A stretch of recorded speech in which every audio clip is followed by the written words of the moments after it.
welcome back to another Moto Drang video, and today we got a real nice treat for you. We're going to ride the Street Triple RS. Now the Street Triple RS is going to be your top spec model of the Street Triple series, which is now a 765 Mototube engine based platform.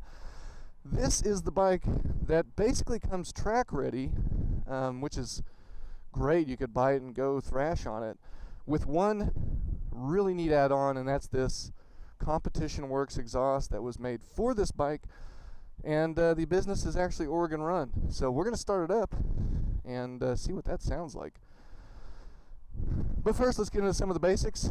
This is a naked sport bike, similar to the Daytona platform, but in the more upright and more comfortable vein of sport bike. As a whole, basically, you're getting upgraded everything. Brakes, suspension, the engine has some tuning that's slightly different from the R.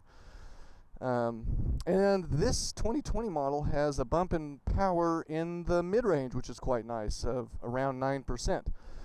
We'll get into some of those power figures later, but we have a chain drive bike that is electronically fueled, rider modes, lots of creature comforts for a sport bike, that is, especially. Now the RS model is going to get you the nice TFT screen with phone connectivity, with GPS, with music and GoPro support. So you get quite a lot of usability out of that. Upgraded Olin suspension in the rear, bigger upgraded Brembos in the front as compared to the R model. So it's just everything that is good on the R is even better here. All right, starting it up. Oh my. Yes, that is a much louder exhaust. As I suck exhaust for you guys.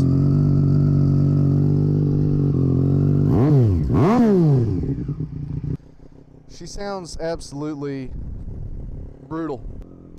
We're going to start with the city segment and go from there. Now, I have reviewed a Street Triple before, and I urge you to watch that. Though my production quality was not very good back then, we did talk about a lot of the things about this bike that make it really neat.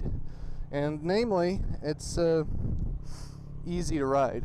And I've never been on an RS, and I don't ride a lot of sport bikes. In fact, that's my Tiger right there. That's my primary means of get around. Oh my. That exhaust note is really, really interesting. Very smooth to ride right off the bat. My initial reactions are the seat's a little higher, and I can tell that. Now, I read about that on the Total Motorcycles website, but my knees don't feel as cramped, so just these mirrors. Speaking of mirrors, these are new to the 2020 line, and I like them. They're a little beefier, and it's kind of like an adjustment ball on the back, and the view is quite good. It's kind of under the elbows, which works just fine. With the TFT display, they did add some features to the 2020. It's now fully integrated with their Triumph Connect system, and you can connect it to your phone, and it has some interesting functionality that you can control things right on the left side there. Now, all in all, this is really a performance-oriented sport bike. It's a mid-weight category machine. However, claimed horsepower numbers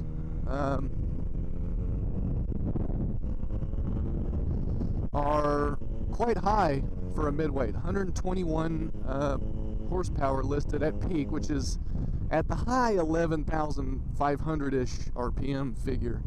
So the difference in the past with the R and the RS really was that the motor was tuned for the RS to be used at higher RPMs to get a little more power, while the R was a much smoother, lower torque peak number. Peak torque on this bike's at about 9,500, at least that's what was reported. However, the triples are kind of known for this really nice delivery of power, even at these low RPMs around town. Oh, it's just an awesome sounding bike. Shifting, really smooth. All the new Triumphs, and my general rule of thumb is if you've got a Triumph that's post 2018 or 2018 and newer, is that the clutch lever is a lot easier to pull. You can even just one finger it, and the actual shifting is just so smooth. Now when they break in, I'm sure the dynamics of that change a little bit. I don't want to be unrealistic here. Bikes ride different when they're new versus broken in. Now this bike has a quick shifter, so does the R, which is really cool that Triumph is putting those kind of parts on the lower spec models. And if you're looking to get into a sport bike like this, but need some additional caveats like around town rideability, a naked sport bike's a great choice. And the R model now can get you in around the price of a new street twin. I mean, it's really it cuts a lot of price to go to the R. Now the difference is, and I'll show you guys some of the pictures here, but the R does not have a TFT screen. Not a bad thing. If you're not interested in that fancy stuff, that's like it's an expensive premium. I'll just put it that way. I don't know the exact number on this display, but if you only need a speedometer and a tachometer, then you know you get decent information on the R as well. You get the gas and all that stuff. But so this is one of the upgrades you get on the RS, but really the package is the performance. It's the suspension, the ability to fine-tune the suspension for you, your weight, how you're riding, where you're riding. Oh, wow. I gotta admit, this feels more in line with what I experienced on the Daytona, which was just extremely peppy for a you know, sub 700cc engine. And I can tell when we get in these back roads, it's really she's gonna wake up. How is it as far as comfort?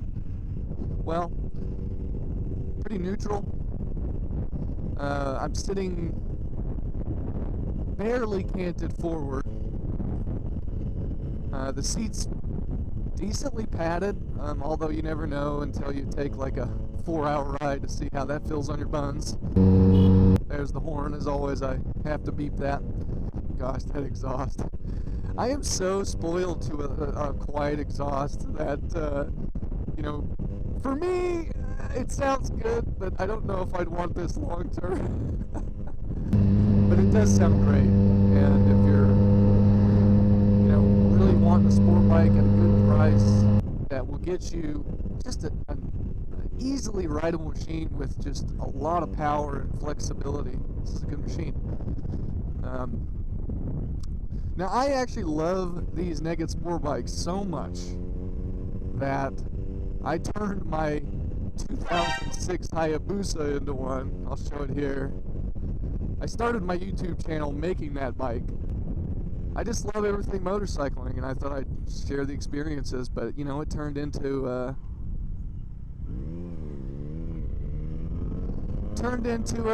project hobby of reviewing new bikes and getting a chance to get on these machines. So really, what's the point of these naked sport bikes like this? I mean, other than the fact that they're a little more comfortable, I already covered that, but other than the fact of just being a lot more bearable to ride around town, well, you actually get a pretty dang nimble machine. Most of us grew up riding bicycles on a wide bar format. This feels like a bicycle. It's very easy to lean in, snappy handling. Far better for just around town whenever slow speed maneuvering is common. I keep actually holding the clutch. Just a disclaimer, guys, I'm so not used to these quick shifters. What a noob. That I forget to use them, honestly, and I will use them. You can up downshift on this quick shifter, and they recommend you do it not out of first gear. So just keep that in mind. Now we're in third gear. Let's get on her and see what she does. Now this is at 4,000 RPM. I'm just gonna open her up, sport mode, and we'll use the quick shifter.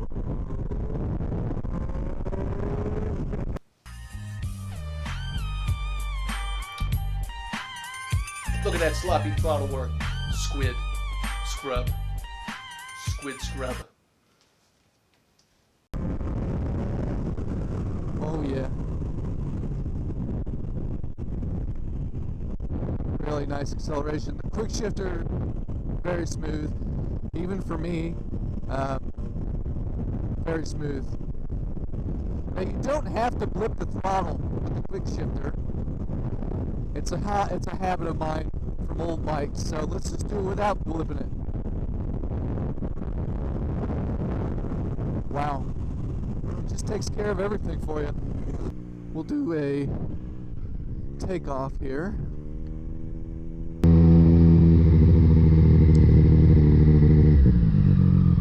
Just as usual.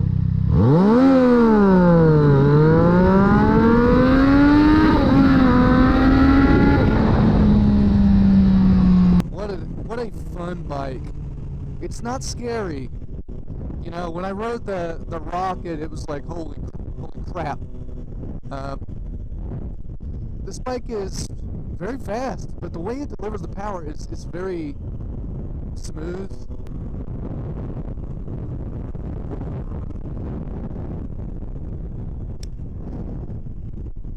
Really neat bike, and nimbly bimbly. Brakes are, you know what? I'm gonna pull off and let this guy pass so I can actually explore some things with this bike. Like the brakes. How are they? Well, let's find out. I'm just gonna hit everything. Oh yeah. Snappy. And you know, the first thing I noticed about this versus my 2012 Tiger is that this lets the brakes do a lot more work before the ABS kick in.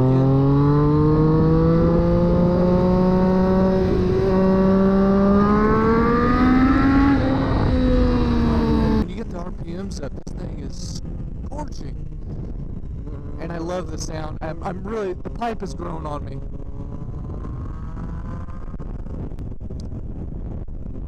Really a nice ride. And the suspension, though it's sporty, you know, right now it's clearly set up for more road use, but it's fairly compliant. Our roads in Oregon suck. And it's, you know, it's really soaking up the unevenness in the road quite nicely. Now the tires that come on this are, if I can get it right, Corsa SPV 3s, I think, and they are racetrack tires. So, you know, you're getting a performance bike above all else. I gotta say, I enjoy riding this more than I did the R, and I really liked that bike because it was so easy to ride. This is as easy to ride, but it also feels snappier to me. The suspension feels better, the brakes feel better, and of course, they have really dialed this engine in as the years go by. They've worked the internals to make them smoother, get better power in better lower ranges. And really the benefit out of a triple is that when you're exiting a corner, you get that nice linear torque so you can accelerate nicely rather than having to get the RPMs up so high all the time. So it's a forgiving bike as far as that goes. LED lights in the front now. This really nice new tail design. I really like that. Very like an R1 almost, kind of that Yamaha look.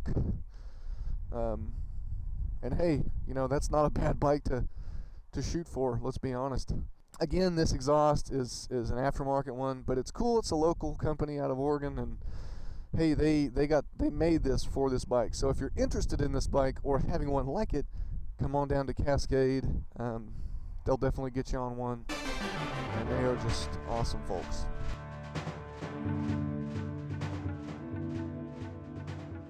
Alright guys, welcome to the studio.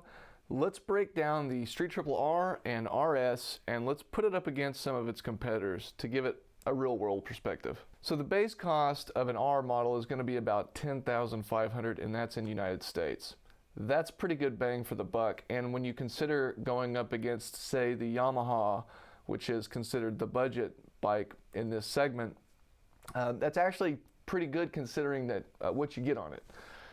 Now, just for a slight bump of about 2,000 more, you're going to be able to move to the RS model. So what does that bump get you? To start with, you get a slight bump in power of about 5 horsepower and 1 foot-pound of torque. Now, that's just as listed. What's the real-world dynos? Well, I don't know. You'd really have to test a whole lot of bikes or test your individual bike. It's listed as having Brembo 4.32 front brakes and a single pot Brembo in the rear, while the RS is going to get you a nice bump to the M50 4-pot caliper in the front, so you're going to get a really good amount of brake bite in the front with that extra money.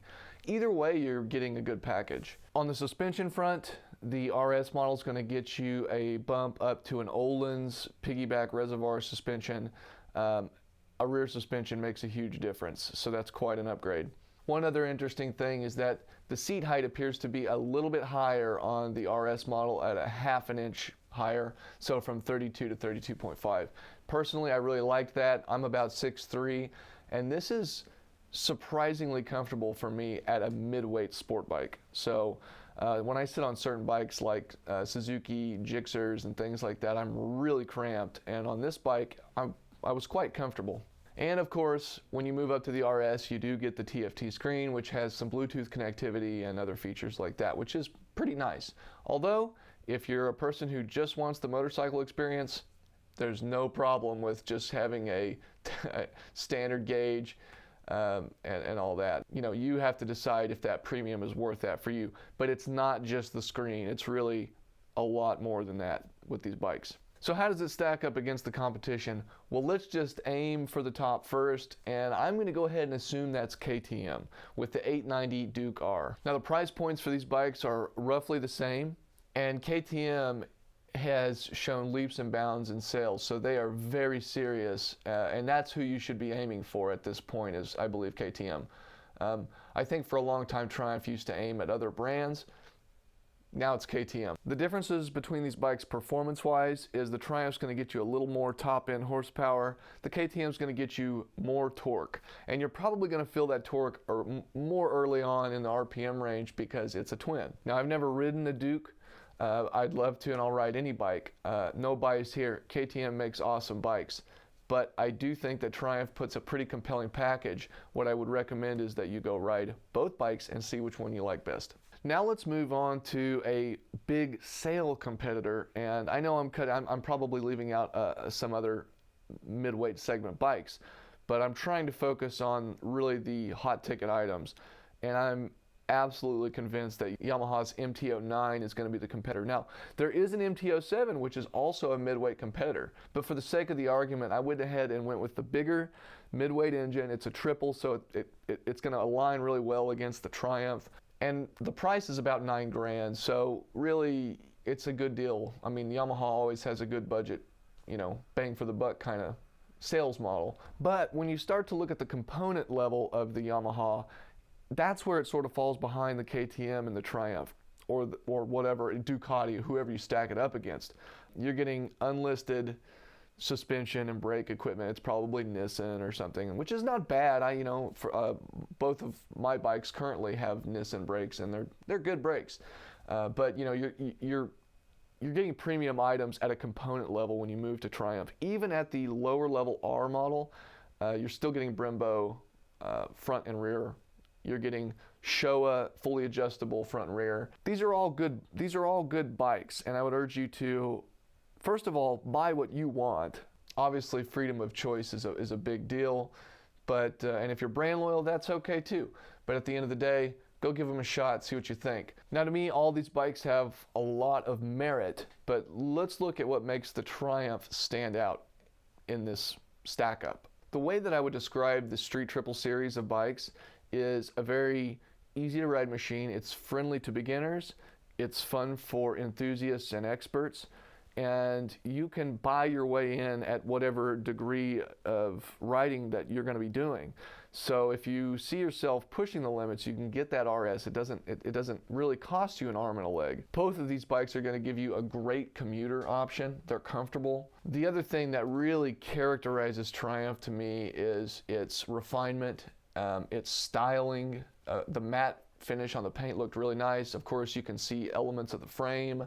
The new tail on the RS looks looks fantastic, or the R as well. And you're getting really a very smooth machine to operate. Everything is very fluid, it's very easy, it's very forgiving. The headlights work well, the full package as a whole. You get the rider modes, you get ABS, traction control. So at this price point, you know, I'm really impressed with these bikes, both of them.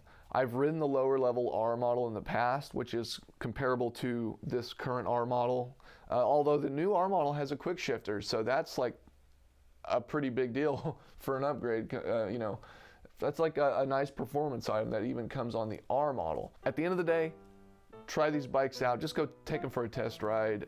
Most dealers will let you do that. Ride every bike that you're interested in, but I do think that you're going to be impressed with the Street Triple R and the RS. So, that your script or something? Yeah. Dumbass.